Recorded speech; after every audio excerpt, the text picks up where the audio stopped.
પુસ્તકાલયમાં હવે computer entry, barcode sticker જેવી આધુનિક વ્યવસ્થા આવી ગઈ છે. આ પહેલા કાર્ડ વ્યવસ્થા હતી. પરંતુ 70 થી 80 વર્ષ પહેલા કેવી વ્યવસ્થા હશે? કાર્ડ સાચવવાની પદ્ધતિ શું હશે? 100 વર્ષ પહેલા લાઇબ્રેરીમાં પુસ્તકોના ડિસ્પ્લેની વ્યવસ્થા કેવી હશે? પુસ્તકો સાચવવાના મોટા કબાટ હોય તો એના બારણા યોગ્ય રીતે ખુલે, બંધ થાય તેવી વ્યવસ્થા શું હશે? હસ્તલિખિત પુસ્તક કેવા હોય? આ રૂબરૂ જોવું હોય, જાણવું હોય, ફોટોગ્રાફ પાડવા હોય, રીલ બનાવવી હોય તો ભાવનગરની 141 વર્ષ જૂની બાર્ટન લાઇબ્રેરી તમને આવકારે છે. શનિવારે સાંજે પુસ્તકાલયની સમય યાત્રા યોજવામાં આવી હતી.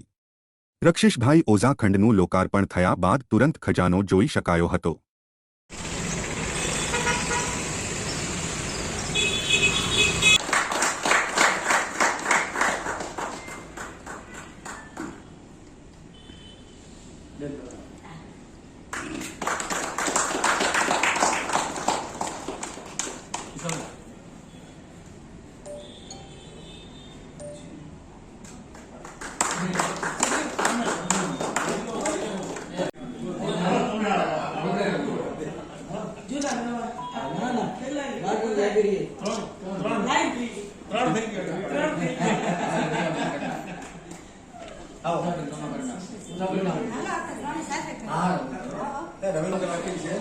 કે પાના હાવ જાહલ થઈ ગયેલા છે અને છૂટા છૂટા છે પાના, એટલે હસ્તપ્રત છે એ આપણે.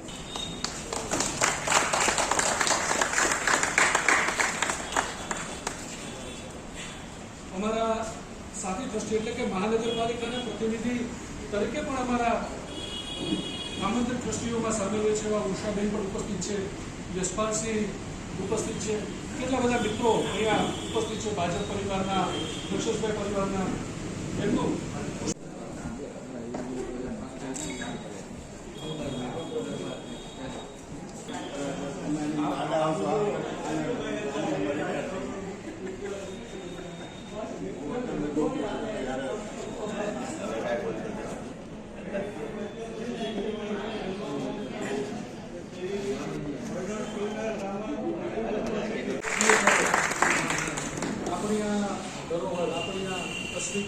આપણી કેટલી બધી યાદો આની સાથે જોડાયેલી છે, એને વિધિ કરી એક ગાંઠમાં બાંધી. મારા સદનસીબ